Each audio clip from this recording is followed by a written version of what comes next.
Good evening. Welcome to the August 16th, 2021 meeting of the Stillwater City Council. This time I will call the meeting to order and ask you all to stand and join us in the Pledge of Allegiance. I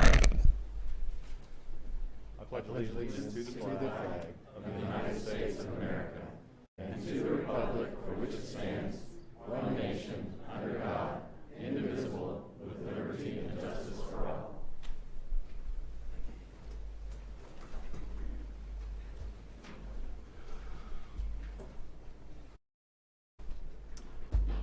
All right, first up tonight, I have a proclamation in recognition of Healthcare Professional Appreciation Week.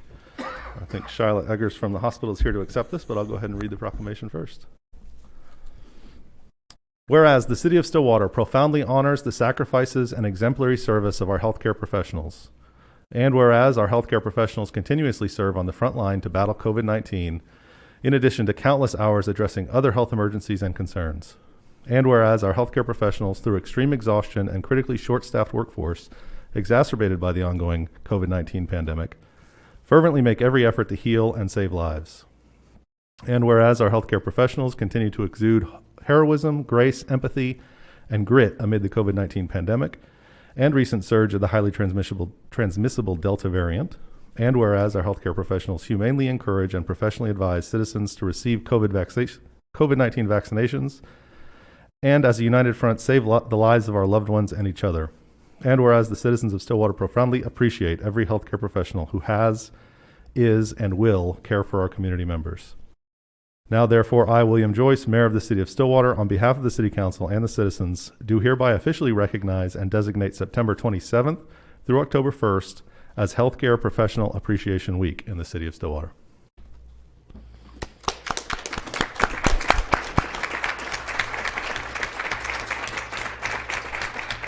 Do you have anything to say? You don't have to. I'm going to go with no.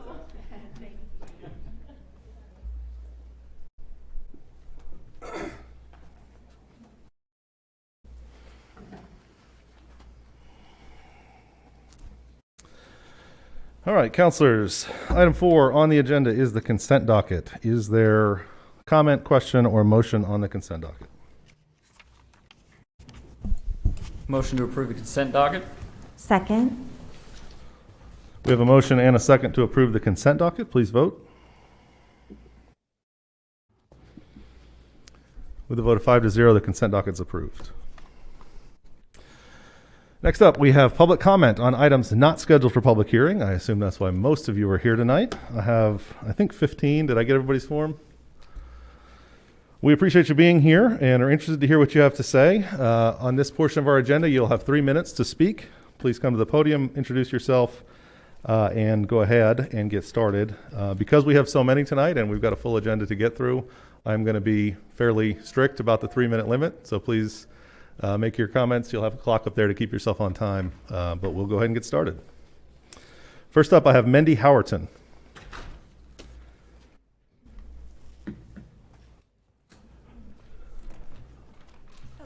My name is Mandy Howerton. I have lived in Stillwater for 43 years, and my husband, Brett Howerton, has lived here his whole life.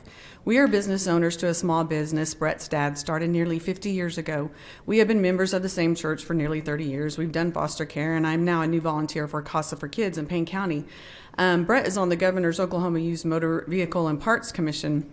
And I say all this just to give a background of I am one of thousands of people who have invested in this town, and we deserve to have our voices heard, even if you don't agree with us, and should be considered. We have 8 kids we've raised here. I'd like to say we have groups of kids. We've had some that's gone to public school, some homeschooled, and some do online school. And I'm not here to try to convince anyone of any science behind wearing masks for extended periods of time, although there is science out there if anyone is interested and is sick and tired of being forced government science. And the real good place to start would be timetofreeamerica.com, timetofreeamerica.com. I want to talk about personal freedom, personal responsibility, basically common sense. And I just want to read from our Declaration of Independence. We hold these truths to be self-evident, that all men are created equal, that they are endowed by their Creator with certain unalienable rights, and among these are life, liberty, and the pursuit of happiness. That to secure these rights, governments are instituted among men, deriving their just powers from the consent of the governed. That whenever any form of government becomes destructive of these ends, it is the right of the people to alter or to abolish it and to institute a new government, etc. For 245 years, we have held to the idea that law-abiding, tax-paying, free Americans choose their own careers. They choose their own religion. They choose their own medical interventions. You don't know me, you don't know my child, and I dare say you even know the internal workings of what is going on in your body at this very particular moment. You know nothing about our medical history and the things that could go terribly wrong if we were to take part in such medical interventions, such as wearing masks for extended periods of time or injecting toxins into our bloodstream that we're allergic to. Last week's U.S. data alone for 12 to 17-year-olds who received the Pfizer or Moderna so-called vaccine was 16,408 adverse events. Bad things are happening to these babies. 18 of those have died. Enough is enough. Put the decisions back into the hands of the people where it belongs. This meeting may not be about mandating vaccines at this moment, but that's exactly where this kind of nonsense leads to. My life, or the lives of my loved ones, does not belong in your hands. And you shouldn't want your life to belong into mine. Mine belongs into the hands of King Jesus, and may God help us on this. Thank you, Mandy. Next up, we have Brian Shook. Brian Shook. Yeah. Hey, thanks for having me, you guys. Mine's not going to be near as eloquent as hers was, but I do want to say a mask mandate typically only affects the populace at large on paper. In real life, it only affects the people. The only people it affects are those that don't know or care about their rights. Proof is, during the last mask mandate, you could walk into just about any store in town like it's 2018. Most employees wouldn't say a word about a mask, and the ones that did would take a polite no thank you and wouldn't hassle you about it further. Keep in mind there are some businesses in town that employ social justice warriors, but they're the exception, not the rule. So, furthermore, removing personal liberty this way promotes division between citizens that typically leads to hostile territory. As seen with the initial mask mandate in May 2020 that lasted for about 3 hours. And that's something I think we can all agree we don't need. Thank you. Thank you. Bryce Chafin.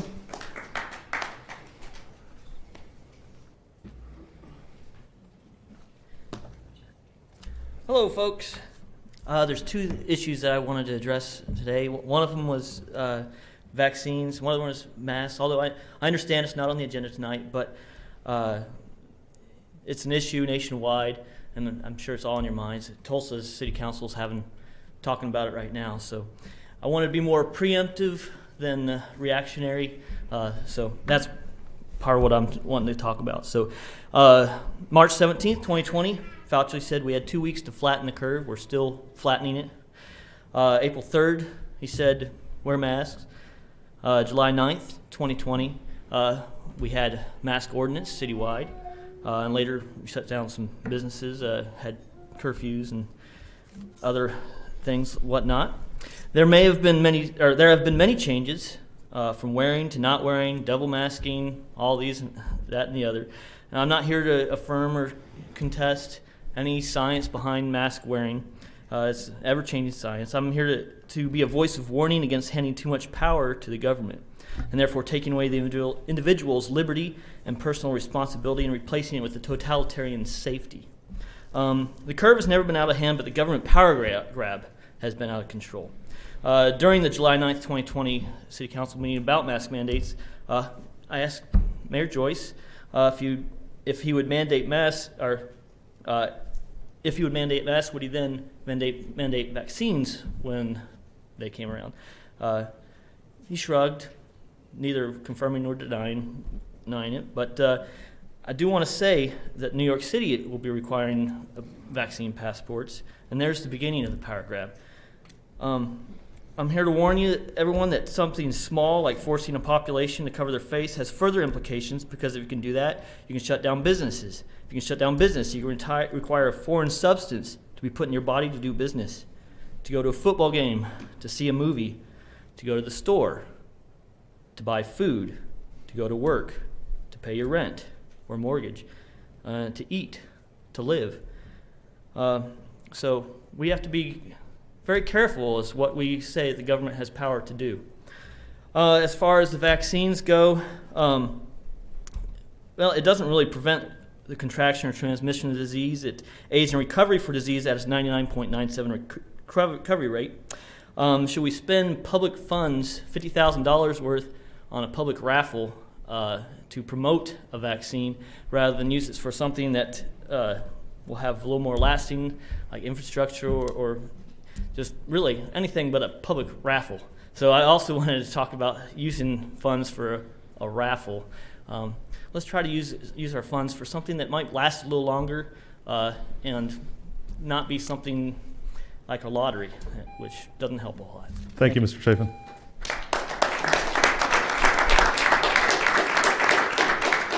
Christopher Keys.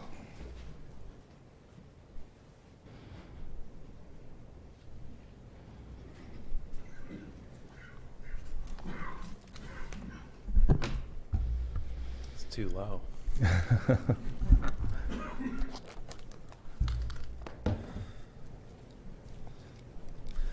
Good evening.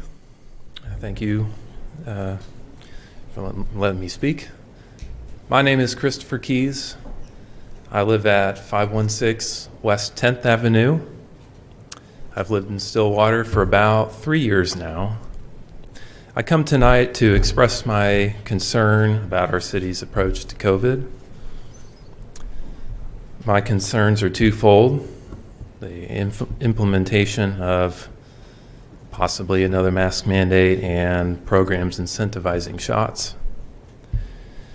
I stand opposed to these measures personally, and the reasons I do so are as follows.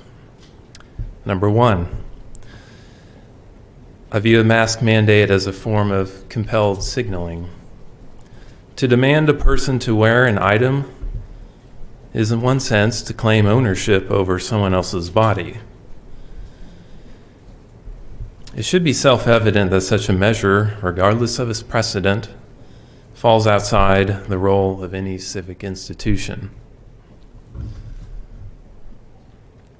Number two, both mask mandates and shot incentives are attempts to give medical advice, the way I see it, something that only personal physicians should have the prerogative to do.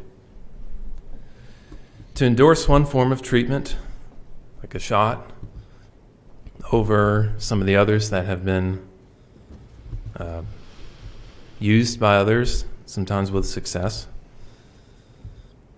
If that's not medical advice, I don't know what is. Top-down, one-size-fits-all approaches like these do not help everyone and may even harm some. That's all I have to say on this matter. Thank you for your time. Thank you, Mr. Keys. We appreciate you being here. Amanda Wilson. That's Amanda there. She asked if I speak it for her. I'm sorry? She asked if I speak it for her. Obviously, she can't really speak. Okay. Are you planning to speak as well? Yeah, I've got something to say, but she wants me to read hers. Okay. I would just say that we're not allowed to actually have proxy participation at meetings, right? So people can't come in from She's right here. Zoom. I understand that. I'm going to let you read it. Yep. This would be outside the normal protocol. Yeah, so I'm going to let you read it though. Yeah, I appreciate that. And I think that's the I'm right just saying decision. that we've had some people that said, can I participate remotely, right, if I can't be there? Yeah, that's and not we can't the let case them do that. So I see she's here. Yeah. So I'm going to let you speak. All right. And I appreciate that because we as the citizens are the boss if you look at the org chart. So Go ahead, Mr. Fleck. My name is Amanda Wilson. and I'm letting Riley read my 3-minute speech, hopefully less than 3 minutes. I come before the mayor and city council members on behalf of those of us who do not wish the mask mandate to be passed now. Obviously, it won't be in the future either. We are aware that the CDC recommends the passage of mask mandates and potential shutdowns in America. As Americans, we live in a free country. We should be free to choose what we believe and what we want to do with our own bodies. It's our body, our choice, right? Our bodies are vessels of our Lord, not of mankind. God's creation should not have to be obedient to government control. Adults and children should have strong voices in our government and in society and should not tolerate such behavior. If we surrender ourselves to the powers of elected officials, we will lose everything independent God has created for us to carry out His will. I strongly urge that the mask mandate never come back again. Thank you. Thank you, Amanda.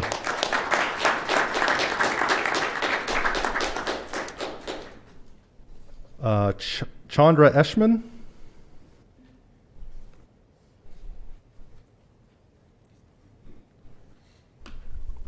Hello. Hello. Good evening. My name is Chandra Eshman. I live at 1015 South Duncan Street. I've lived here for about 15 years, and my husband has lived here since kindergarten. His name is Ricky Moore. We have 3 children.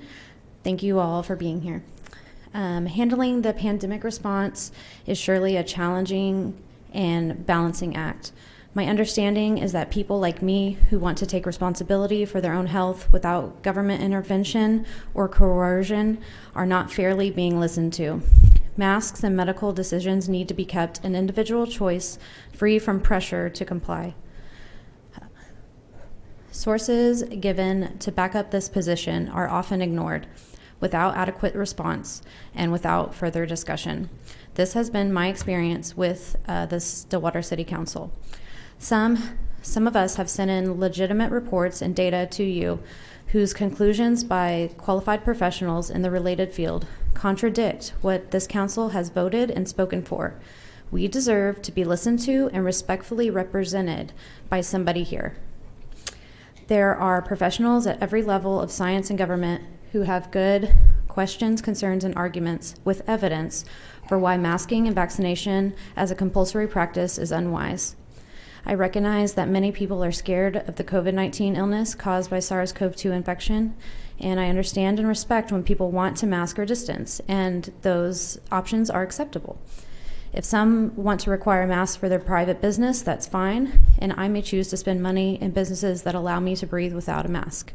I will not comply with required or suggested mask mandates in largely public spaces. There are significant risks of vaccination that seem to be being downplayed throughout government leadership and medical leadership. Please, I urge you to stop taking steps to go this route, ignoring tenets of the Nuremberg Code. Let's see, I just want to call for a more balanced approach and an emphasis on protecting human rights.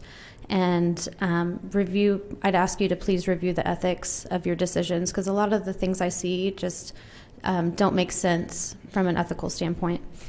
And one last thing is there are thousands of families moving to Oklahoma, Texas, Florida, people who are, government leadership is putting a foot down and saying we want to protect the rights of people. And people are moving to those states from states that are restrictive, like California and New York. They're sending children to college because our governor has made a stance for freedom. So I urge you to please think about all the money that is coming. Thank you.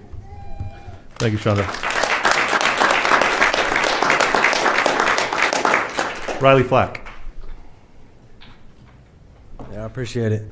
Hey, I struggle to maybe give you guys some of the personal respect you deserve, because you do deserve it. But I'm pissed, okay? And I will not surrender my common sense to you guys. I can be friends with you guys outside of here, but I will tell you that if your mask works, then what are you worried about my face for? If the shot works, what are you worried about me for? And if neither of those work, then leave me alone. You know, it's pretty simple, and I'm not gonna get rid of my common sense and follow blindly leaders. There's one that I follow, and his name's Jesus.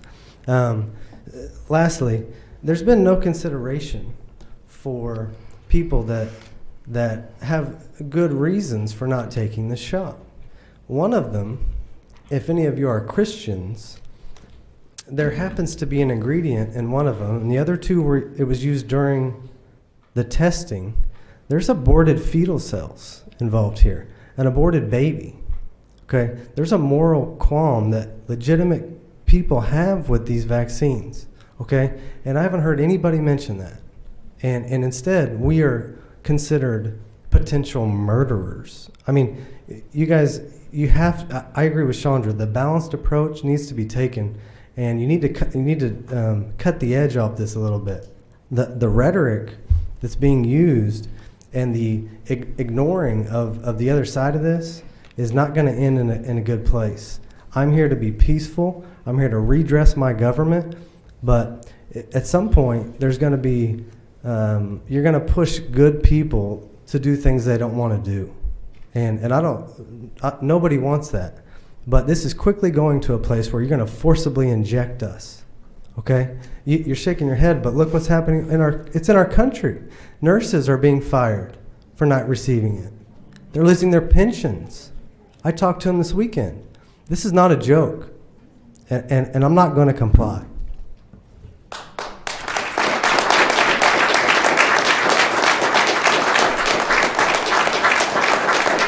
Marianne Schweitz. Marianne Schweitz.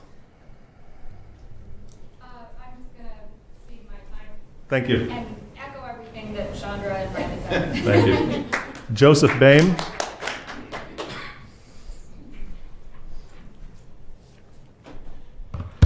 Hi, I'd like to first start off by addressing the unanswered actions by a representative of the city of Stillwater regarding COVID measures, so it is related. Mr. Mayor, after Preston Bobo lost the city council race by making inflammatory and rude statements back when he ran for office, the city thought it would be a wonderful idea to appoint him to the Planning Commission.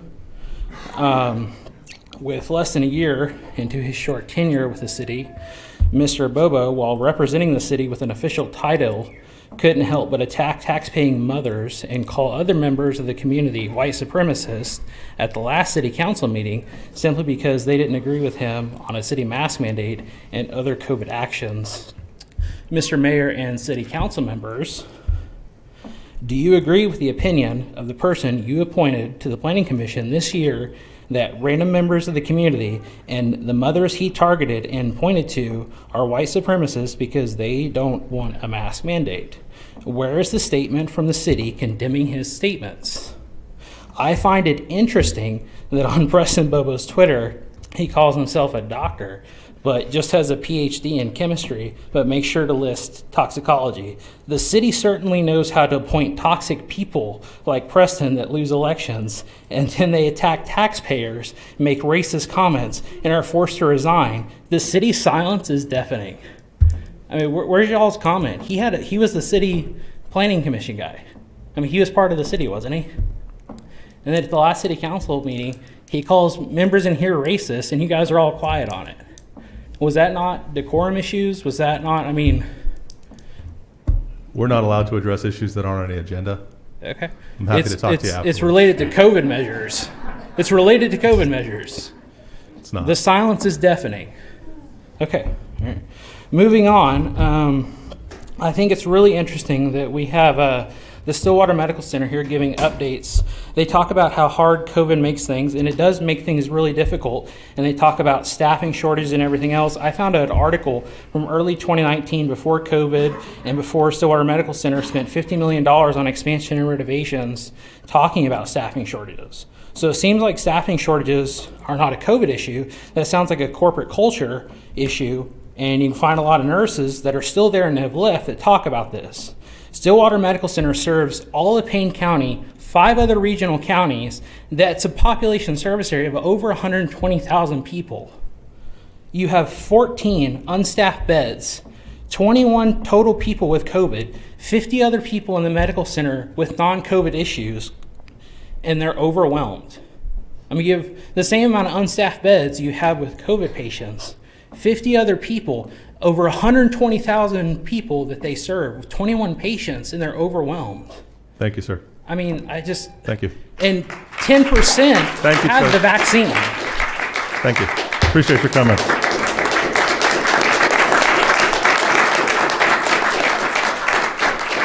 Todd Smith. Todd Smith. I've lived in Stillwater for 18 years, and I want to start out by saying that I do not agree with or support the views of any member sitting in front of me today. Not one. I don't trust or believe in the integrity of anyone sitting in front of me today, or do believe that you have honored your oath to protect the Constitution of the United States or the state of Oklahoma. A great example of your unfit judgment was the appointment of Preston Bobo to the Planning Commission. You and the council were already aware of the unstable personality and how he conducts himself, but somehow you thought it'd be a good idea to have him represent the city in an appointed capacity. Further example of your lack of judgment. You blindly follow CDC guidelines regarding COVID with no apparent research on your own to find anything outside of the narrative that you support. You ignore other research that conflicts with your views of more government control over the lives of its citizens. I have yet to hear this council state any facts that were not from the CDC, which has been wrong at every stage of this issue. I've heard lots of feelings, pure emotion, and begging us nasty, unmasked people that stand up against your overreach to shut up and comply. Facts don't care about your feelings.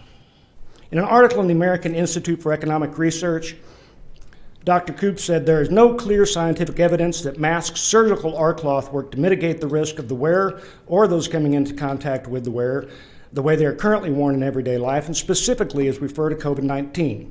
Dr. Fauci stated people didn't need to wear a mask as it offered little to no protection. He later admitted that he said that because he was worried there wouldn't be PPE for healthcare providers. In case you didn't understand that, he lied to the American people. He then said high-risk people should wear them. Then he said everybody should wear them. Then he said, we'll get a vaccine that's by no definition an actual vaccine. It's an unproven, untested gene therapy. Now you're trying to bribe our citizens to get a vaccine that does not prevent infection or transmission of this virus. So far, the government's own numbers show that this vaccine has killed over 11,000 people, and that's a low estimate. In 1976, the swine flu vaccine research killed 26 people and was stopped immediately. What is the maximum amount of deaths that you're willing to support before you stand up? In all the animal trials of the mRNA attempted a vaccine, all the animals died after injection when they were exposed to the virus that they were trying to prevent. Testing was stopped. So now you're trying to get citizens of Stillwater to be a part of a test program that we have no idea the short or long-term effects of. I would like you and the City Council tonight to commit to a personal visit and apology to family members of anyone that dies from a therapy that has never been tried on humans, but because you only follow an agenda, you fail to do your due diligence and researching. You represent a population of 50,000 citizens, not just the 2,154 that voted for you. I'll see you at the next meeting, and I'll provide more information. Thank you, Mr. Smith.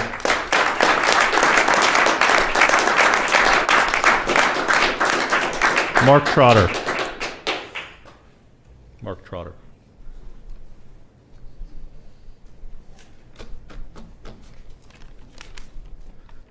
Hello, my name is Mark Trotter. First off, I'd like to say I do appreciate you guys and what you do, for the record. So, I'm a citizen of Stillwater, and I'll start with a quote. Rightful liberty is unobstructed action according to our will within limits drawn around us by the equal rights of others. I do not add within the limits of the law, because law is often but the tyrant's will, and always so when it violates the rights of the individual. Thomas Jefferson. Now, what are the rights of an individual? Jefferson said it best. Rightful liberty is unobstructed action according to our will within limits drawn around us by the equal rights of others, right? We can all agree on that. How do we ensure equal rights for all? We start by securing the rights of the individual. What are these rights? The Declaration of Independence, one of our nation's liberty charters, states that among these are life, liberty, and the pursuit of happiness. The 5th, 10th, and 14th Amendments specifically enumerate some of these rights, but the 9th Amendment takes it much further by stating, the enumeration in the Constitution of certain rights shall not be construed to deny or disparage others retained by the people. This, in essence, states clearly that our inalienable rights are unlimited. The proper role of government is to secure these rights according to the Declaration of Independence. Just in case there's ever a question on the intent of what the Constitution meant, Thomas Jefferson stated, on every question of construction of the Constitution, let us carry ourselves back to the time when the Constitution was adopted, recollect the spirit of the debates, and instead of trying what meaning may be squeezed out of the text or invented against it, conform to the probable one in which it was passed. It is clear. The meaning and purpose of our U.S. Constitution, as well as our state constitutions, was and is to secure our rights and liberties. Anything else is despotism and absolutely unacceptable. This brings me to my primary point for today. I urge you, if you've been considering and desiring to enact a mask ordinance in the city of Stillwater, remember this. Businesses already have the right to trespass people for entering without a mask if they so choose. And I support that right. I'll honor it. As a result, a mask ordinance is completely unnecessary on that front alone. Beyond that, using an ordinance to pressure businesses and individuals into enforcing mask wear is misleading at best and unconstitutional at worst. Now, that said, again, I want to reiterate, I really do appreciate you guys. I appreciate the time that you spend up here. I mean that sincerely. But that's it. Thank you for your time. Thank you, Mark.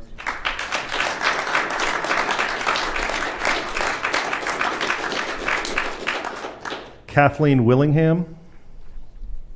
She's not here. No, thank you. Gerald Hammond?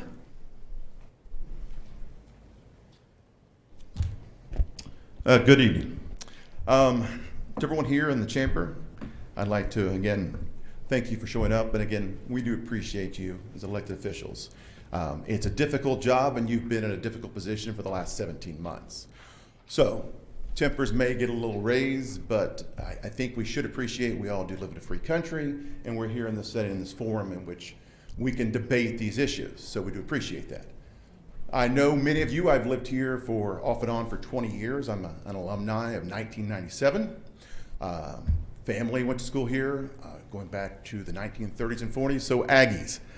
I'm here to speak to what you may be considering in regard to, again, a possible mask mandate. It is, again, you're probably getting tired of hearing it. We complied. 2 weeks to flatten the curve. It seems like we're on about day 600 at this point. I do not know what your plan is, but I think you may be getting the sense from the people here in the chamber that we are not interested in that again. Many have taken vaccines. Whether or not the efficacy of those is real or not, time will tell. People have expressed real concerns. And again, I think you've done a pretty good job in terms of listening and being patient. You've probably gotten tired of being hit over the head like this over and over again. But again, people are just fed up with it, okay? We have endured a ton for the last 17 or 18 months, not just a little. People have lost their businesses. I have myself, okay, been cajoled and threatened, run out of places simply because I will not wear a mask. No longer. I did for a number of months. I will not comply. And I'm not trying to be difficult. But there are laws, including state governor has mandates that preclude or prohibit you from doing such a thing. And guys, masks don't even work. And I sent to you electronic files, and I will give you copies that will show such things. We should be more interested in the suicide rates that are skyrocketing for youth. We should be interested in the actual harm that masks do. One of the ones that I found was incredible, if you're into dental hygiene, Masks cause gum disease, which leads to a 900% higher increase or a possible chance of death due to the virus. But probably no one knows that. Some of these things are just absurd. We said for the longest time, well, we need to follow the science. They are not following the science. My wife is a medical doctor. My cousin is a medical doctor. This is not science. This is something altogether something else. It's not.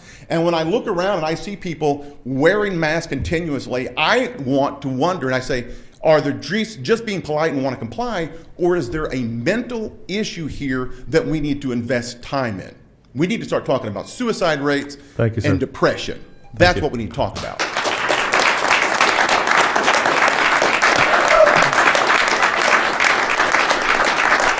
Cody Scott. Cody Scott.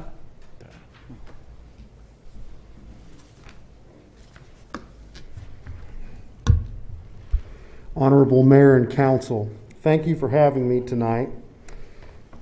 My goal this evening, I want to speak for the good, free-thinking, conscientious people who understand the value of a mask mandate and wearing their mask. Secondly, I want to recognize you for the very difficult place you have been in, and I realize we do have some new counselors. And hats off to you for being brave. Thank you so much for your work. I cannot imagine the things that you are contending with. But the consistent comments that I hear is about representation. When I go to Walmart, I see plenty of masks. When I go to other places, I see plenty of masks. But there is a majority of people. Who knows how big it is? But there is plenty of people that see the value and necessity of a mask mandate, and I am one of them. And as I said, I hope to speak to those conscientious people tonight.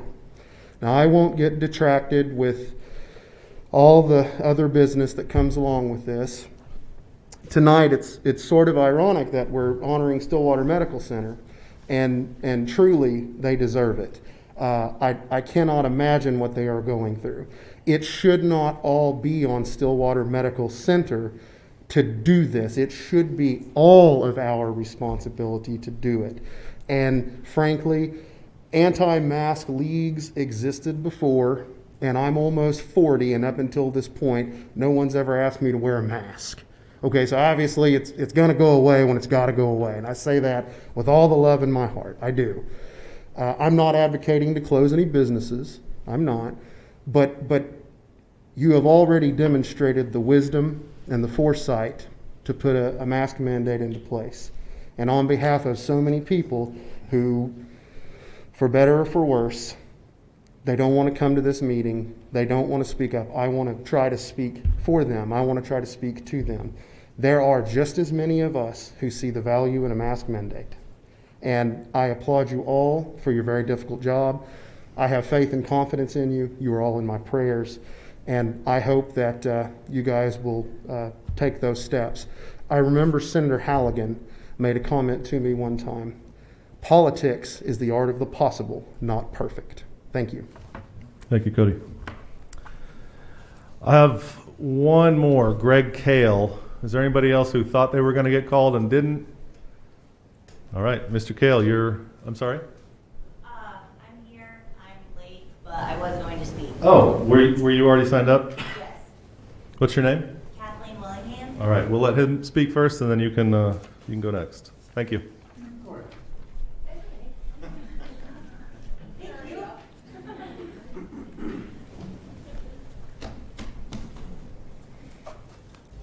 Mayor, council members, I am not at all prepared for anything to say, except for the fact that this whole thing troubles me. Mandates of this nature, and I think that you've heard enough already from other people, but there is scientific basis, Father, for not having a mask. The virus being very small and the mask being very inefficient at filtering out small things. And I think it's all well and good to have a feel-good thing. You know, it's like putting your pin on after you donated blood or something. You feel good. I don't think this is very effective. And I think that people should be allowed to make their own judgments. Taken enough of your time already. Thank you, sir. Thank you very much. Thank you for your service. Thank you. We appreciate you being here. Kathleen Willingham.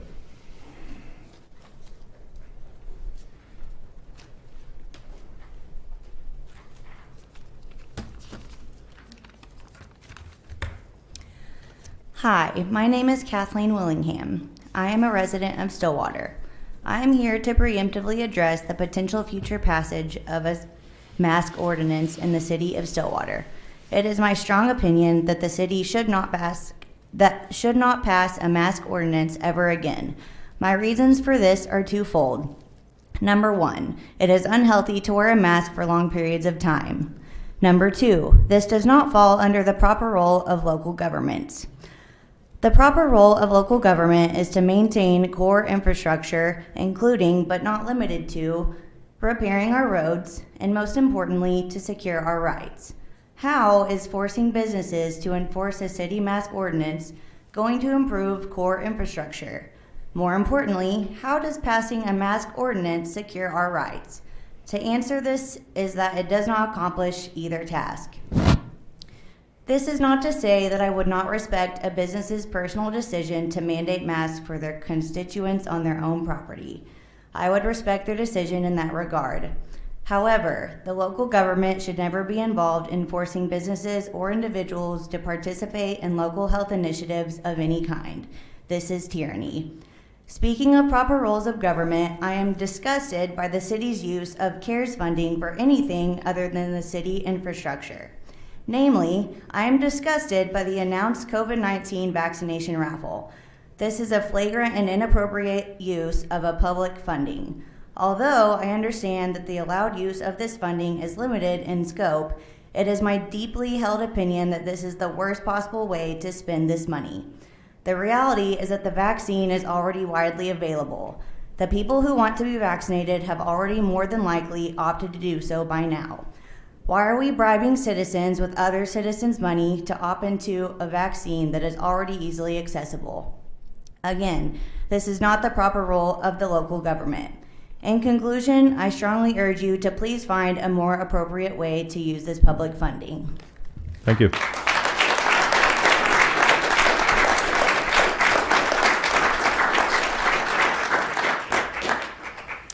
All right, we will move on now to item 7 on the agenda, which is public hearings.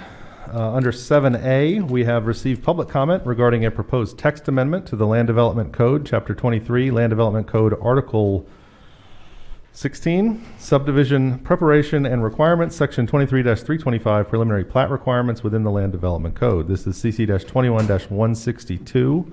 Ms. Carnley, did we have good notice on this item? Yes, we did. Mr. Gross. Good evening, Mayor and Councilors.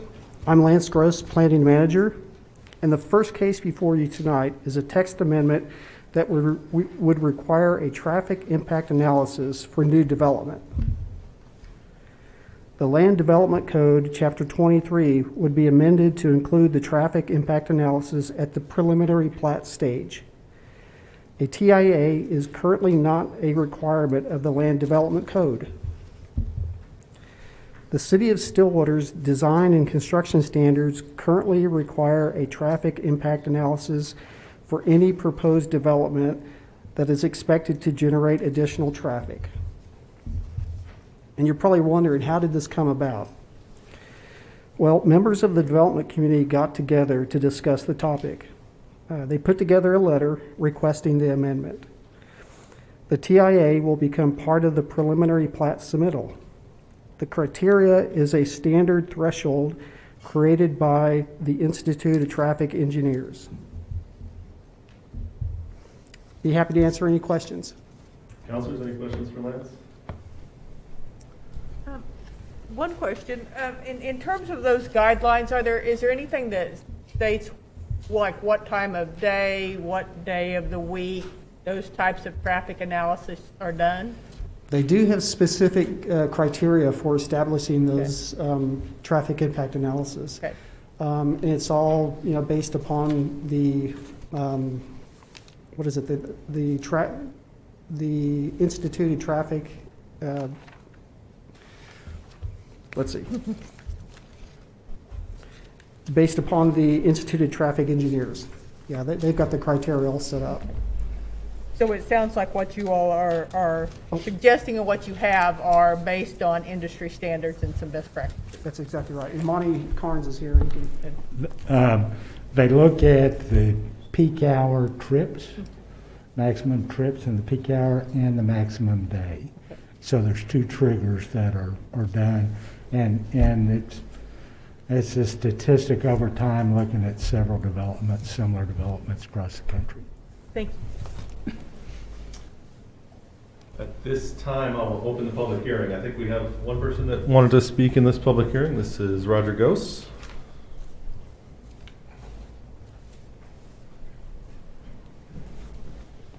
Thank you. Roger Gose, 1120 East 8th, or I'm sorry, East Connell. I'm one of the engineers that signed the letter to get this considered. The issue we've had is these TIAs have been presented, when required, they've been presented at the final plat or the final site plan. That's too late. Roads are already cut, utilities are already laid. It's too late to make a change. So it needs to be considered up front when the roads are being laid out. How many drives or access points do you have into a subdivision or shopping center or anything like that? That's why we've brought this forward. The other issue we're having, and I hope this is addressed, for this thing to be effective, it needs to be accepted by the Planning Commission.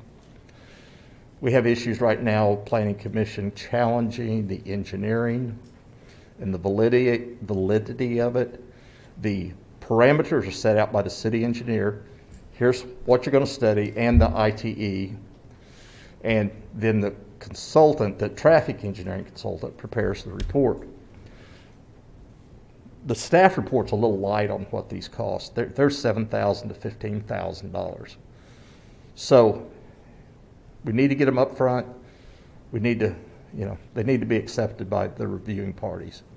So I hope you approve this. It gets it in the right place. We need these kind of data for preventing future problems with traffic. Any questions? Thank you. Roger, real quick, do you see any concerns with developers about putting this requirement on? I assume that we'll have to get more of these than we currently do. Really, at the thresholds that are in there now, no. I mean, staff's been requiring them anyway.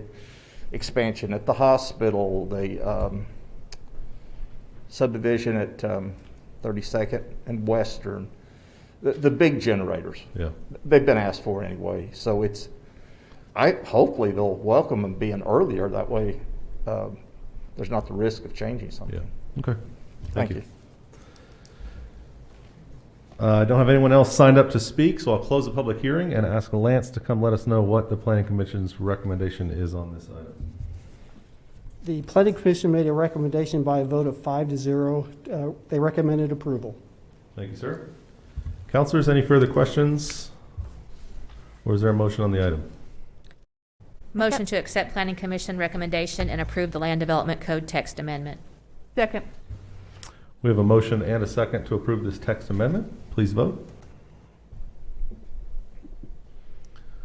With a vote of 5-0, that item is approved. Takes us to item 7B, receive public comment regarding a request for a specific use permit to allow a medical marijuana dispensary at property address as 416 South Washington Street, Zone T5, Form-Based Code Transect, CC-21-163. Did we have good notice? Yes, we did. Thank you. Lance. This specific use permit is for a medical marijuana dispensary located on South Washington. The hatch pattern on the map indicates the subject site, and you can see it's on the west side of Washington and just north of 5th Avenue. The red polygon indicates the subject site. This is a street view looking to the west, and you can see it's between the Union and the barn. And the zoning map indicates that the subject site is zone T6, transect 6 in the form-based code. T6 is also located to the north, east, and south of the site. RTM is located to the east as well as RMI, and those are both residential uses. Be happy to answer any questions. Lance, does the applicant on this have all their required permits from OMMA? They do now, yes. Thank you. This time I'll open the public hearing. I think we have a representative from the owner here if we have questions. Anybody have questions for the owner? We appreciate you being here. At this time I'll close the public hearing. I'm not sure I opened the public hearing, but I open it and close it. And Lance, what's the Planning Commission have to say? Yes, the Planning Commission made a recommendation by a vote of 4-0 for approval. Thank you, Lance. Councillors.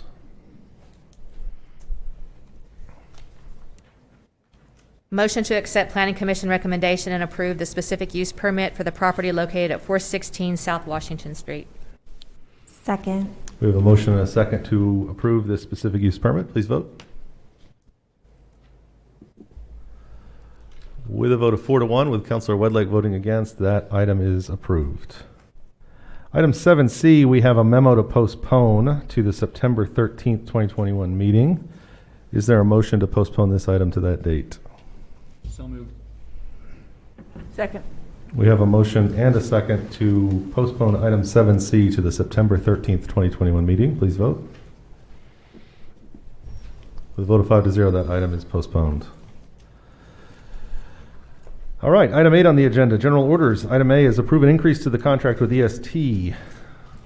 Mr. Monty Carnes. Good evening, Mayor and Council members. Monty Carnes, Director of Engineering. In December of 2019, we awarded an inspection and testing unit price contract to EST to perform testing and inspection services at the airport, the North Apron project. We've had some challenges with that project in terms of the weather and also some soil conditions that we didn't expect, which has delayed us. We have the money in the budget for what we're asking for. We now think our testing and inspection services will run up to $330,000. We just need authorization to spend the additional money. It's no impact to the budget. Happy to answer any questions. Councilors, any questions for Monty? Is there a motion on the item? Motion to approve increase to the contract with EST for inspection and testing fees for the reconstruction of the North Apron project to not exceed the amount of $330,000. Second. We have a motion and a second. Please vote. With a vote of 5-0, that item is approved. Item 8B is approve allocation of unused federal emergency management funds for restoration of flood damage. I think you're not Bill Millis, but we'll let you talk anyway. For him tonight. We have, if you remember correctly, we had the flood in 2019. FEMA gave us some money to do some repair projects at McMurtry and at the golf course. We've completed those repairs. The total cost of the repairs is under what we budgeted and approved, but one of the projects went over, the other ones went under. We need approval to transfer the money to cover the contract that went over. Again, no impact to the budget. Which ones went over and under? The Gun Road went under and the golf course went under. The culvert replacement went over substantially. Okay. But this will be enough to cover it? This is enough to cover it. And actually, Rob still has some money left over to spend on some other stuff. So, all right, councilors, any further questions or a motion? Motion to approve the allocation of unused FEMA funds for restoration of various structures damaged in the spring 2019 flood event from the Lakeside Golf Course Repair Project contingency to fund the additional costs incurred on the Lake McMurtry West Access Road project and authorize total expenditures of $57,730 for the project. Second. We have a motion and a second. Please vote. With a vote of 5-0, that allocation is approved. thank you. Thank you, Mike. Item 8C, presentation of a COVID-19 vaccine incentive. Dawn Jones, welcome. This is your first presentation to council. This is my first presentation.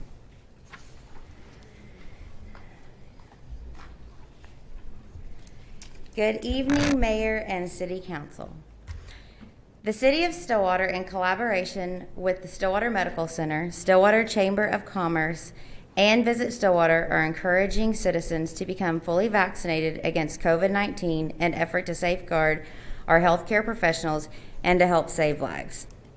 Together, we have developed a campaign with an incentive contest. Healthcare professionals at SMC and throughout our community continue to give every effort fighting this debilitating and deadly virus.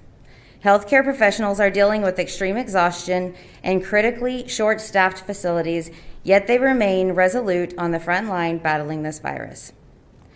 Stillwater and Payne County citizens are asked to become fully vaccinated against COVID-19 in an effort to show our healthcare professionals that we value their lives as they have sacrificially and heroically valued ours.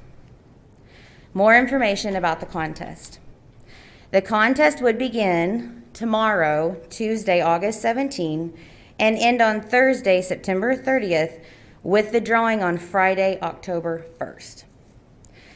City of Stillwater residents, those who live within corporate city limits, and those who live in Payne County with a Stillwater address may enter the contest by presenting both of the following: proof of residency, which could be current utility statement or lease agreement with participant's legal name included, along with their photo identification card, and proof of started or completed COVID-19 vaccinations any date prior to Thursday, September 30th, 2021. That includes those who have already been vaccinated prior to this contest. These proofs must be presented in person at either the Stillwater Chamber of Commerce or Visit Stillwater. Once the two proof requirements have been presented, then participants will write their name, address, and phone number on a ticket, and it will be placed into the bin for the live drawing that will occur on Friday, October 1st. Parents, legal guardians may have an additional entry into the drawing by showing COVID-19 vaccination verification cards for their children who are 12 through 17 years of age. College students may also enter this contest as long as they meet the two requirements: proof of residency and vaccination. Only one entry per person will be allowed. City of Stillwater employees are not eligible to participate in this contest. There will be a separate contest for our employees. The prizes that will be drawn for with this contest, there are 25,000 cash prizes, 15 will be drawn for those within Stillwater corporate city limits, and 5 will be drawn from the bin of Payne County residents with the Stillwater address. There are also, the other prizes also are 4 sets of 2 club level tickets to Oklahoma State University football home game. Like I said, the drawing will be Friday, October 1st but it will be at 5:30 and it will be live on television, AT&T Uverse Channel 99 or Suddenlink Channel 14, and the Stillwater Facebook page, City of Stillwater Facebook page at City of Stillwater. This is an additional effort to prevent the spread of COVID-19 by having participants not attend the drawings in person. After the live drawings, each winner will be contacted the following business day with details on how to receive their prize. All winners must be fully vaccinated to receive their prize. A 1099 will be completed for each winner. Prizes will be held until Friday, November 5th, 2021 for those still completing the vaccination series. Prizes not picked up by that date will be forgone. Please know COVID-19 vaccinations are free and available to the public now through the health department, many local retail pharmacy stores, and some doctor's offices. To locate a vaccination location, go to www.vaccines.gov. Lastly, many thanks to our friends at Oklahoma State University for their COVID-19 vaccination incentive contest, Pokeathon. With continued collaborative efforts throughout our community, more citizens will become vaccinated against this virus. Later on the agenda is the resolution for this contest. If our mayor and city council adopt the resolution, then this information will be posted on our website tomorrow at stillwater.org. I would also like to include that this is a voluntary contest. Thank you, Dawn. Councilors, any questions? I just have one question, Dawn. So Yes, on sir. the prizes that are not claimed by Friday, November 5th, will those be redrawn or will the funds just be returned back to? We have discussed both options. Kimberly, do you want to weigh in? I don't know if we've addressed that yet, but we will. The chamber is helping to administer the contest, but the idea is that those items are incentives, so they will all be drawn as incentives. We have discussed putting them back in, redrawing again, and it would be from that original group. Right. So it wouldn't be a new group. It would be Right. from that original collection. Yeah. Okay.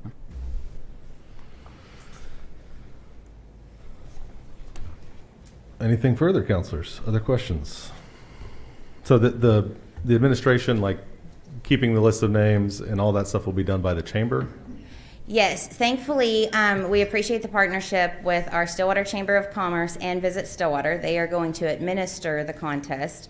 And so we are not keeping any records. No records will be kept. This is going to be a come in, present your vaccination verification, present your proof of residency, and you'll receive a ticket.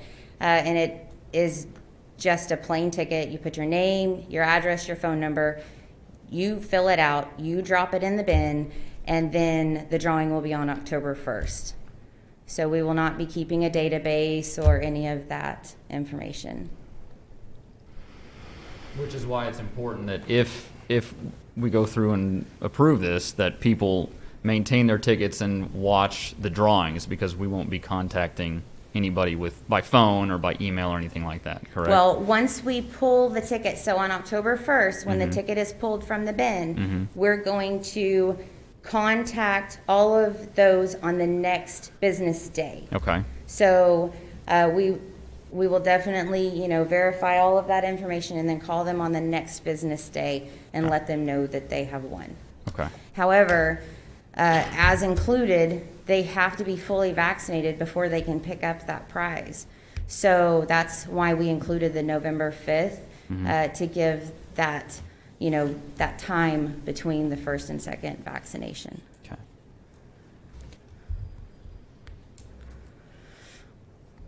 We appreciate you guys' work in putting this thing together. We will, if there's no further questions, we'll move on in the agenda, and then we'll address the resolution when we get to it. Okay, thank you. Thank you.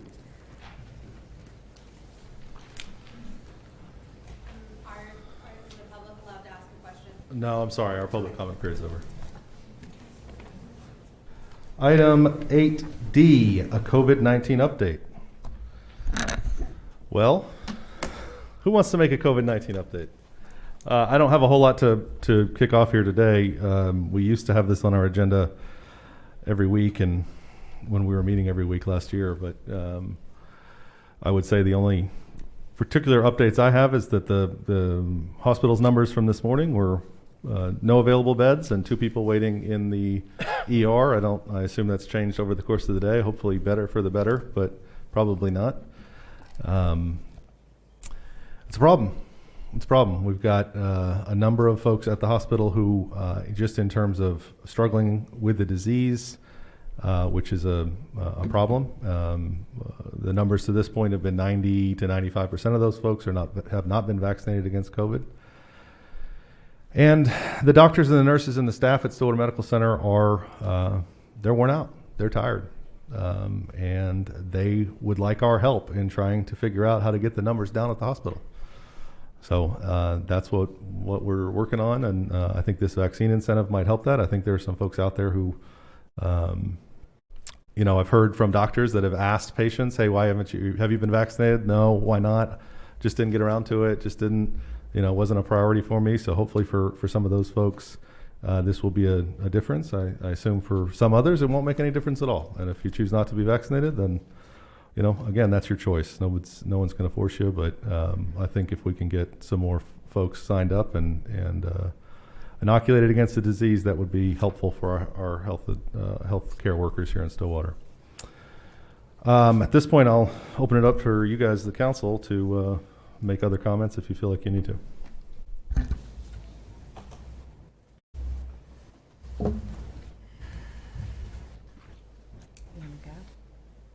No, I don't. I'll keep it brief. Just to address some specific issues that I heard tonight. First off, I want to say thank you all for coming and speaking tonight. I know you have better things to do than sit in this room and talk to a bunch of people sitting on a horseshoe. So thank you for coming and airing your concerns to us. There were a few things said tonight that I just wanted to address specifically. So in terms of vaccine efficacy, there were several members of the public tonight that brought that concern up. I don't know how to say it anymore, but the observational data alone on these vaccines shows that they are exceedingly effective. I mean, in fact, these are some of the most effective vaccines we've ever made. And to say otherwise, I don't know where that comes from anymore. And like I said, I'm more than happy to look at any literature people have. One person tonight, Mr. Smith, I believe, said that we up here haven't done our research. I certainly can't speak for the rest of the council, but as a medical doctor myself, I've done countless hours of research in this. And I don't know what else to say. I'm as tired as all of you. I hate these things. I hate wearing this all of the time. And this is coming from a medical doctor who wears it a lot, regardless of COVID-19. And I've never much enjoyed wearing them. But be that as it may, where we are in the course of this pandemic right now, we have to do something. People have brought up the point tonight that COVID has I've seen multiple estimates anywhere from 98.2 to 99.9% survival rate. That may be true. But the fact of the matter remains that we have a community hospital that is full right now. We have 2 patients sitting in the ER waiting for ICU level care. I hope nobody in this room has ever been in that position. I can't imagine that it's a fun place to be. I myself have never been in that position, but I've seen it, and it's not a pretty sight. And so at this point, the survival rate of the virus is kind of a moot point. We have people that are sick from this. And those people need care just the same as anybody else that needs care, who falls and breaks their hip tonight, God forbid, whose children develop complications from RSV. which is also very rampant right now. So, I don't know what else to say aside from I would implore you all to ask your physicians, ask somebody that you trust, parlay your concerns to a trusted medical professional. Because for an overwhelming majority of people, vaccination is going to be the most effective tool we have at mitigating the spread of this disease any further. And that's it right now, I think. Thank you, Councillor. I also want to thank everyone for coming out tonight and talking to us. It's good to see you. It's good to see this participation in our community. I think that's so important. This is something that we're collectively experiencing. It's a public health crisis that we're all experiencing together and experiencing in different ways. And it's interesting and informative and helpful to all of us to hear where you're at in your personal journey in this collective public health crisis that we're in. And it is really hard, and it isn't anything that any of us would prefer to be spending our time on as city councilors. We'd much rather be talking about roads and streets and building codes. But that being said, we still have this virus in our community, and as Councillor Wedlake so eloquently said, we still have a full hospital. And I don't understand why we are not willing to pitch in and help them. I don't understand why we aren't willing to pitch in and help make sure our children have a normal school year. We know from last year what works. You're right. It's been way longer than 2 weeks or whatever Dr. Fauci said we needed to flatten the curve. But it's not against each other. It's against the virus. And this virus has come back. We see it. We have more people in the hospital again. I have a friend who's an ER doctor in Minnesota, and she's very even-keeled, very even-tempered. I've really appreciated her thoughts throughout this pandemic. And she related it to being on an airplane. We're all trying to land this plane. And we're going to have times of turbulence as we land the plane. And what do we do when we're on an airplane and we experience turbulence? We put our seatbelt back on.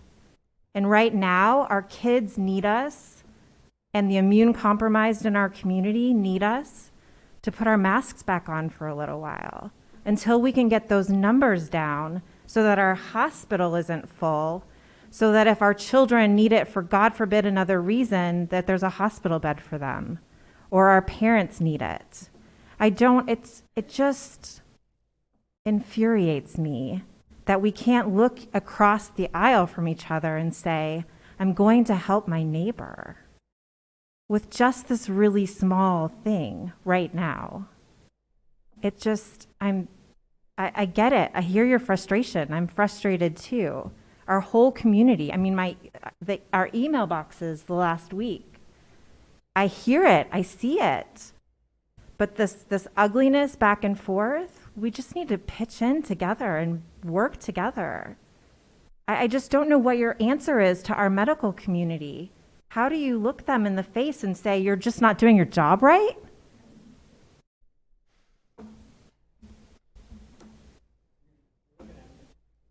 I am. I'm appalled. As somebody that has used the hospital. No, sir, you're not. It's. You guys all stood and talked to us. You stood and talked to us, and we listened, and now you will sit and listen to us, please. Thank you. Thank you. I wasn't able to talk while you were talking. I was listening to you talk, and so I'm responding to that. I am. Thank you, sir. I am. It's amazing to me. I don't understand. I can't believe on a day when we're honoring our health professionals that we're questioning the job that they're doing for us. It's shocking to me. Thank you, Councillor. Excuse me. Thank you. I will address that, and if you can find nurses, we'll hire them. Find them. we're not going to get into a back and forth conversation here. I appreciate that. We can have that after the meeting. We do have another agenda to get through tonight, and we're here to do the business of the city. So I appreciate that we want to have a conversation. We've responded, or we listened while you guys were speaking. It's the council's turn to make comments on this agenda item. And so if we can hear those comments, we'll move on to the next item on our agenda. Other councilors with comments? I'm just going to say, short and briefly, that I do think that we need to do what we can to stop the spread of COVID, and what we can do immediately right now is exactly this resolution that we're presenting tonight. I'm not going to address the masks. I'm going to address the fact that vaccinations is really, I think, the key. It's what our health professionals are telling us. It's what's effective. As far as utilizing the money, that's exactly what the CARES Act money is supposed to be utilized for. And so that's all I'm going to say. Thank you, Councilor.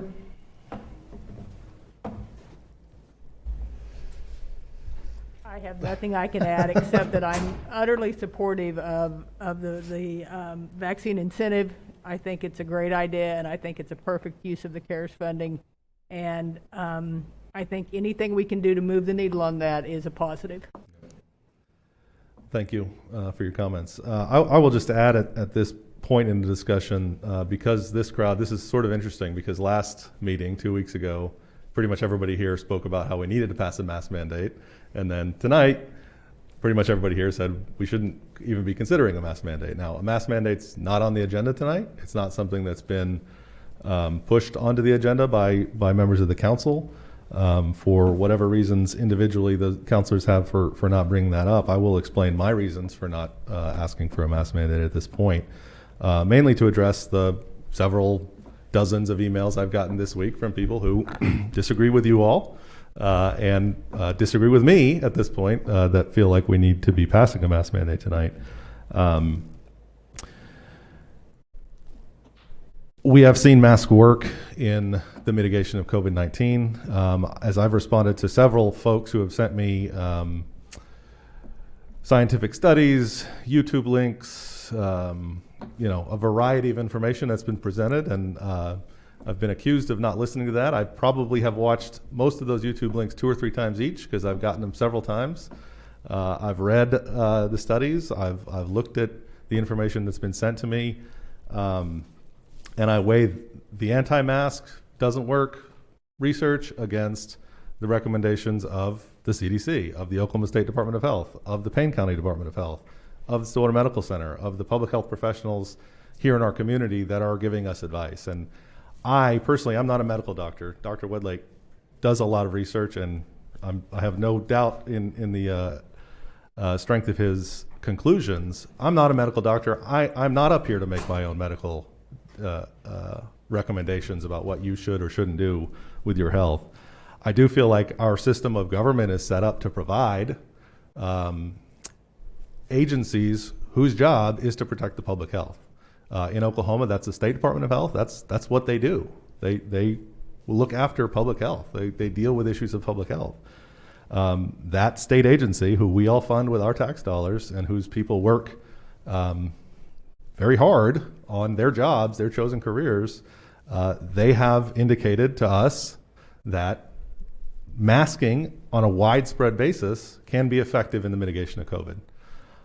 I'm not here to second guess them. I'm not, I don't think that's what you want me to do. I don't sit here and second guess Monty Carnes when he tells me about what the city engineering, needs, how to fix a road, right? I'm not a traffic engineer or an asphalt layer. So I try to make the decisions the best I can based on the expert advice that I receive from the people that we pay to provide expert advice on those issues. So if you want to, argue with me about what I should or shouldn't listen to, that's fine, but I will sit here every meeting and tell you that my job is to listen to public health officials in this community that provide this advice for a living. They tell us that masks work. Now, that being said, we're in a situation right now, given state law, given the fact that we're in a community with a public university and a public school system that have different rules about how they can deal with this issue. It creates a problem for us to be unified. And if you were here in July of last year and listened to us speak about masks at that point, you heard me for sure, and I think all of us say that the best thing we can do is come up with a unified approach to be working together in our community for sure. Should have been statewide. We should have been working together statewide with the same strategies to mitigate this disease. We weren't, but the several communities, the largest communities in our state, all came together and passed very similar laws to try to help do that. In our situation now, we don't have that same level of cohesion and cooperation for several different reasons. And in that case, I feel much less confident about the fact that we can make a difference for Stillwater Medical Center just by mandating masks in the small, in the places we can mandate masks now. And we can, right? For the people who have sent me email messages to say, you're saying you can't do it, but you can. Yes, we can. We absolutely have the legal authority to do it, just like we did before. But my view of the situation right now is that the efficacy will be highly hindered by the fact that we wouldn't even be able to do that widespread across the community, much less across the state. So for those of you who, I'm again, not necessarily speaking to you here in the room, but for those of you who might be watching that have sent emails this week asking why I personally am not pushing for a mask mandate at that point, that's why. It's not because I don't think it works. It's not because I don't think our kids should be wearing masks at school. I absolutely agree that needs to be the standard. And the more of us that are doing that and choose to do that, the better chance we have at actually mitigating this disease and keeping even 3 or 4 people out of the hospital, right? I mean, it doesn't have to be a lot. Same thing with vaccine mandates. If we can get a few hundred more people vaccinated and keep a couple of people out of Stillwater Medical Center, that makes a huge difference to what they're dealing with. And so my chance right now, my feeling right now is that we do what we can, where we can, to make the biggest difference we can. The vaccine incentives, I think, is the best chance we have at this point to make a difference. Now, situation changing every day, right? I think there's a hearing Wednesday on the Senate bill. School districts are challenging it. There's all kinds of lawsuits flying around. It's all kinds of fun out there with people trying to figure out what's legal, what's not legal, all that kind of stuff. I don't know what to say about any of it. If the situation changes and we have the opportunity to act cohesively across our community and in conjunction with other communities in the state, I absolutely will sit up here and say I would vote for a mask mandate at that point if we feel like we can do it cohesively. And if we get to that point, we'll talk about it again. And I understand that many of you will be back here to tell me not to do that, and I appreciate that. We have a difference of opinion on the issue.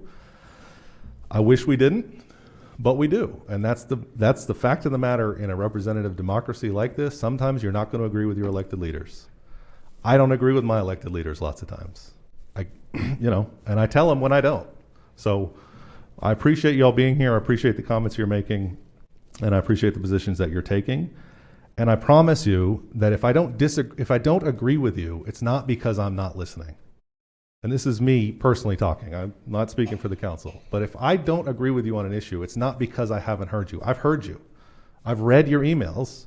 I've watched your videos. I just don't agree with some of the information that you all have sent me. And this goes to both sides, right? I mean, you guys don't get the emails I get from people on the other side of this issue that feel like we've killed people already by not doing enough to push even harder, to mandate vaccines, to do all this kind of stuff. There are lots of people out there who feel like that's what we should be doing. I don't agree with them either. So, I get it, and I'm not, at this point, I don't think either one of us are necessarily going to convince each other, but that's going to be the case sometimes in a representative form of government.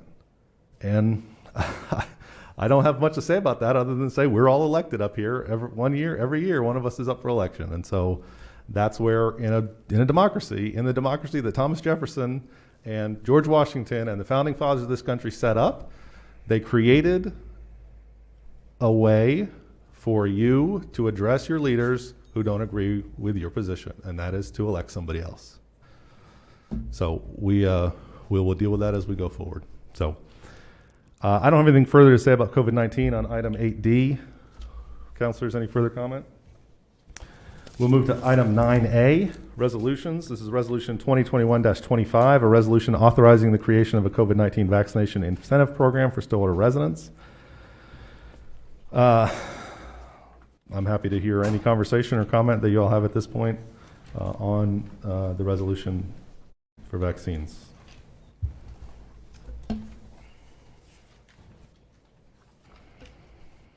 I will ask a quick question.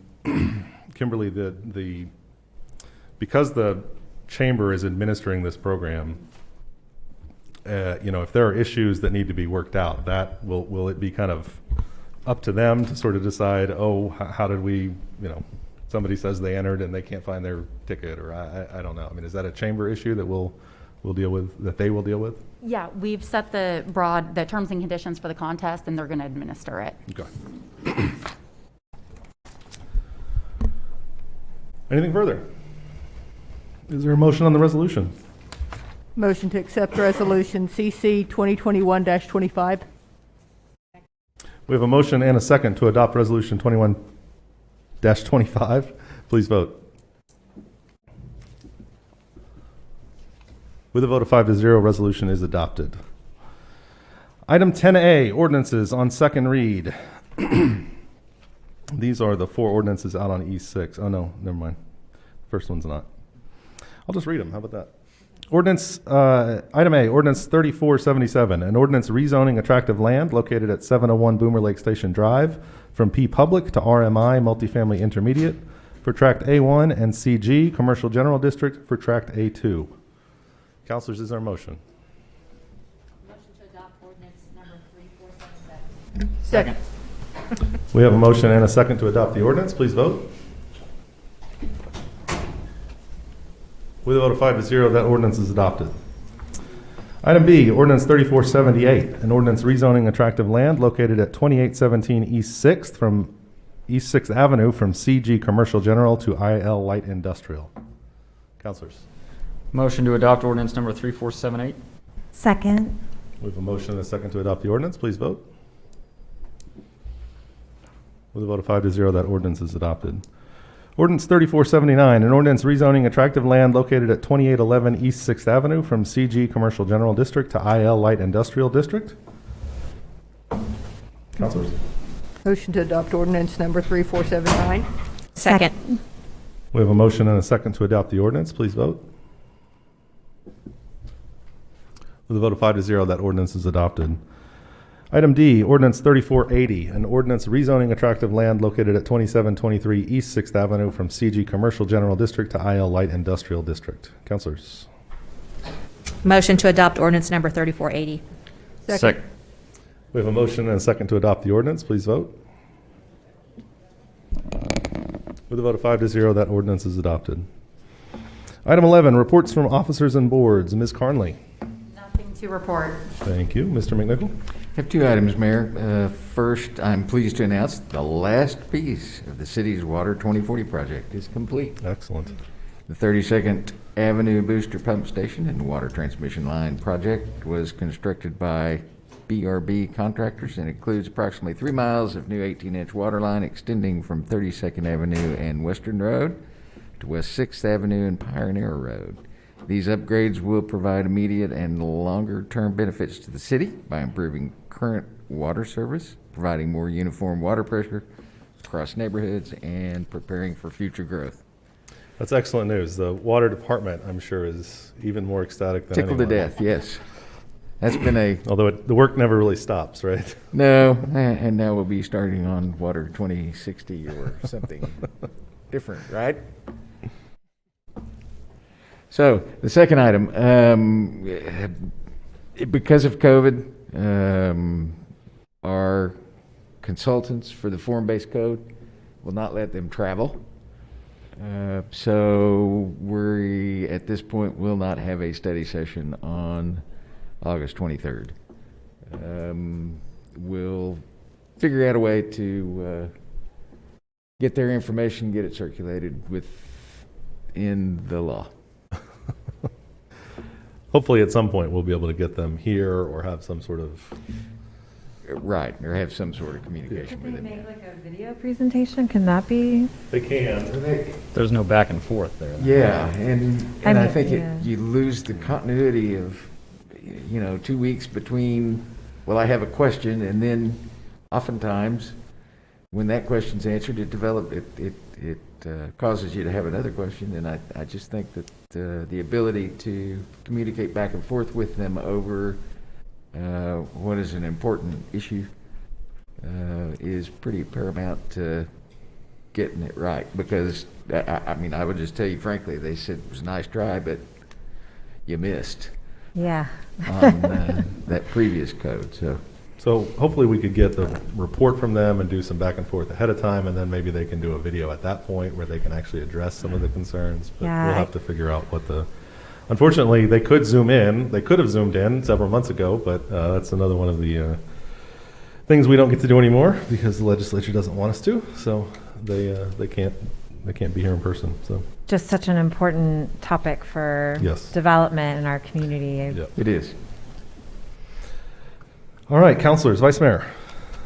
Yes, if you have suffered an economic loss or financial impact due to COVID-19, assistance is still available through the Stillwater Resident COVID Impact Assistance Program.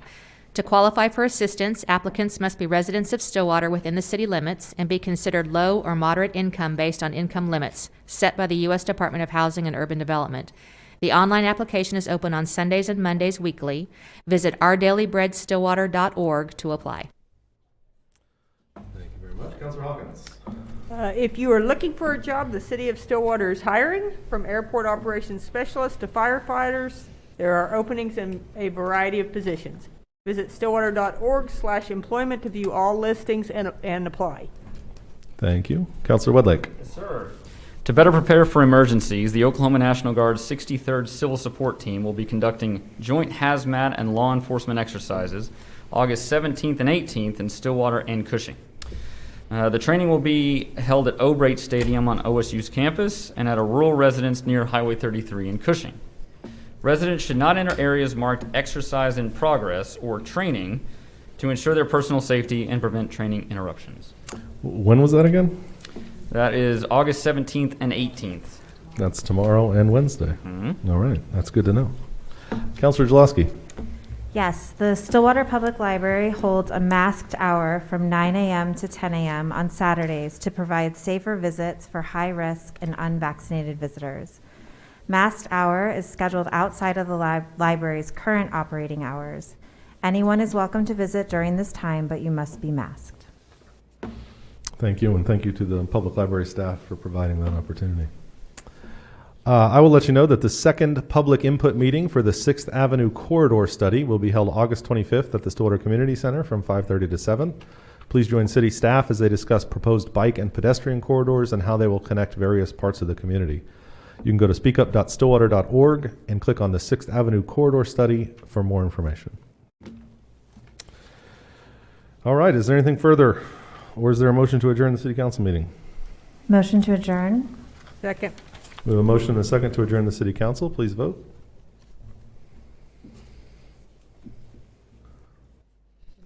With a vote of 5-0, the city council is now adjourned.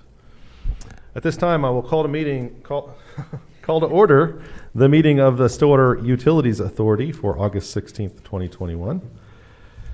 On our consent docket, we have meeting minutes. Is there a motion? Motion to approve the consent docket. Second. We have a motion and a second on the consent docket. Please vote. The vote of 5-0, the consent docket's approved. We'll jump down to general orders. Item 5A is approve a task order for $21,000, $458 with Keystone. 21,000. I don't know what I just said. But Shannon is here and will let us know all about it.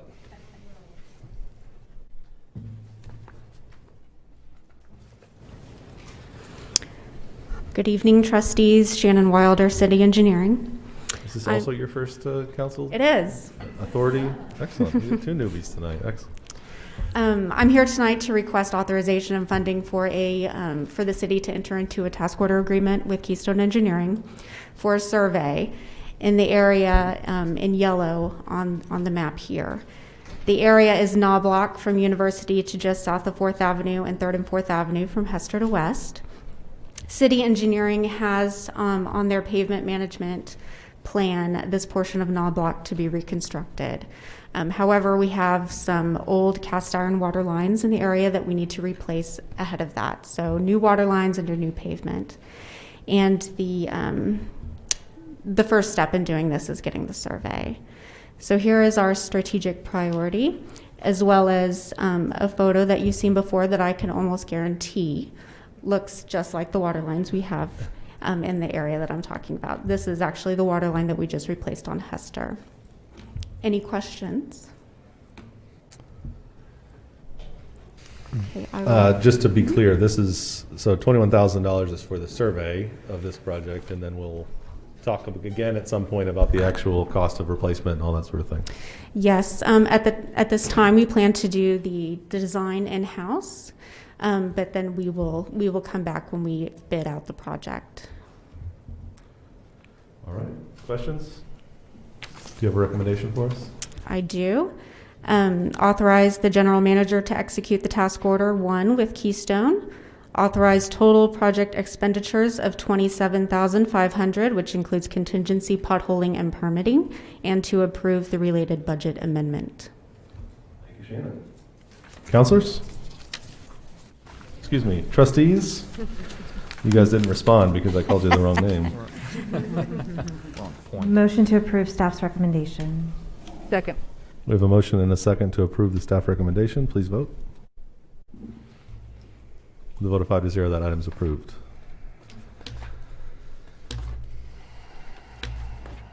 Item 6B, approve professional services agreement with Freeze and Nichols to assess the condition on a Cathodic protection system. Okay. Tell us about it, David.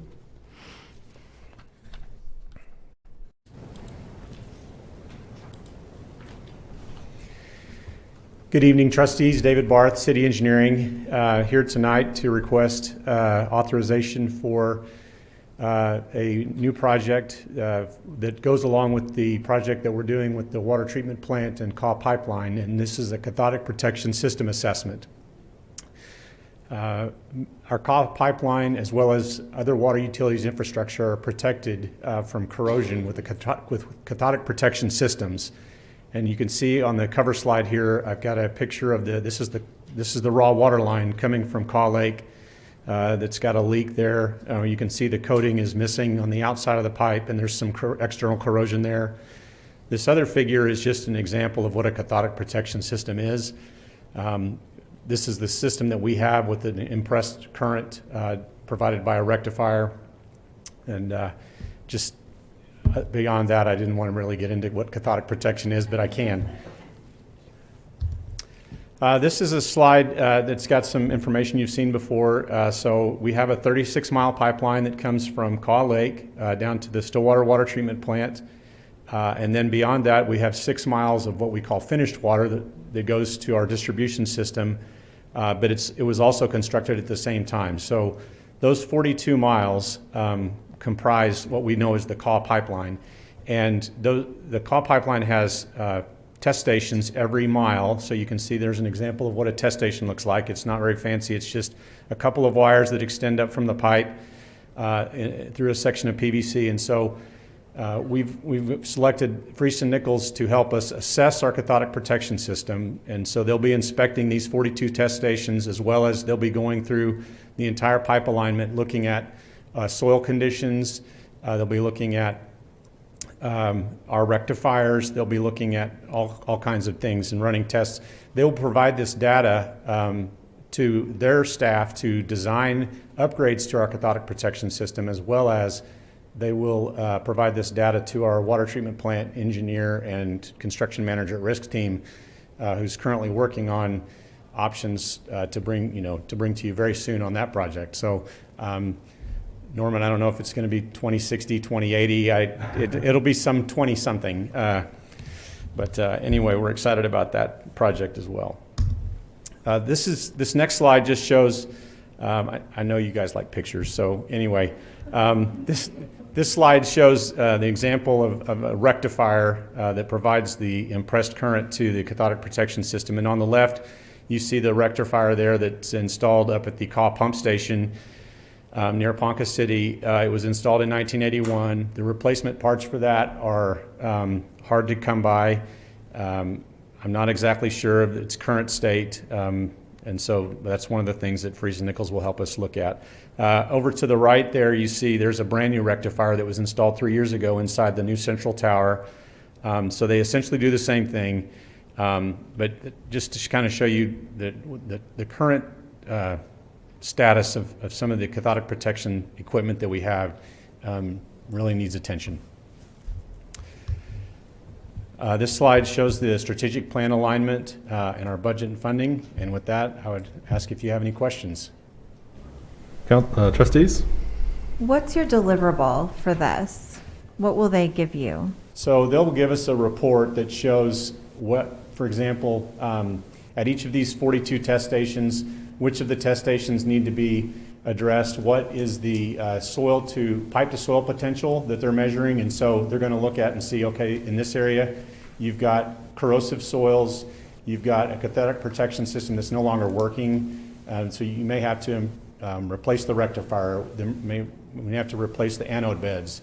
And so then they'll come back after doing this report, and after we provide that to our other consultants, they will design the upgrades to that system. So they will also, and they're not just looking, I know I didn't go into this, but they're not just looking at the call pipeline, also the raw water tank at the water treatment plant, our ground storage tanks. They'll be looking at the cathodic protection system of those. So we have 3 of those in town on the central zone.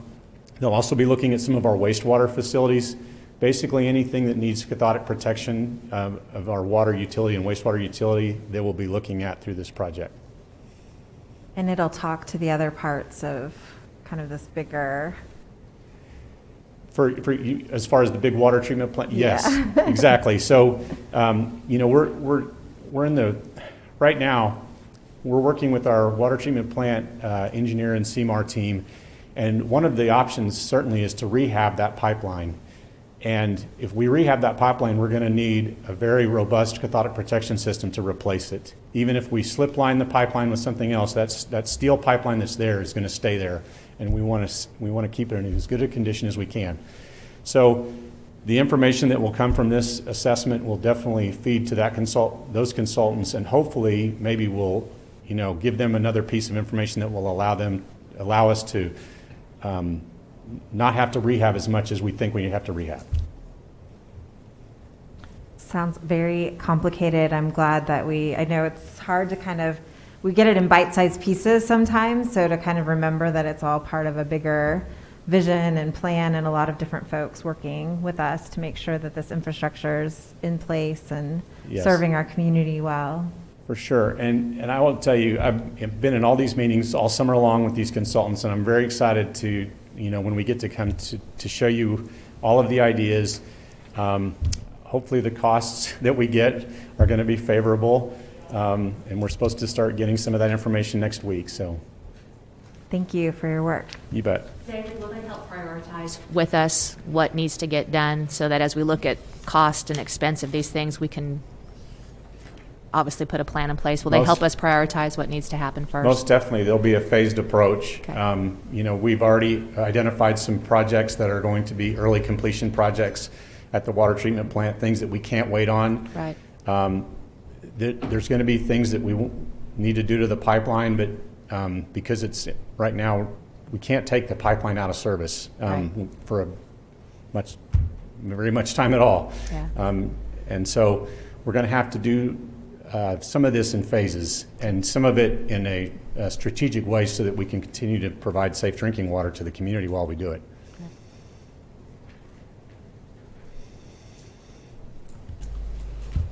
What's your recommendation for us? I forgot I had that. Recommend authorize the general manager to execute the professional services agreement with Freese and Nichols for assessment of the cathodic protection systems. Authorize total expenditures not to exceed $175,700, which includes a 10% contingency, and approve the related budget amendment. Thank you, sir. Trustees? Motion to approve staff recommendations. Second. We have a motion and a second to approve the staff recommended project. Please vote. With a vote of 5-0, that item's approved. Thank you, David. Reports from officers and boards. Mr. McNichol. No items, sir. Trustees, is there a motion to adjourn? Motion to adjourn? Second.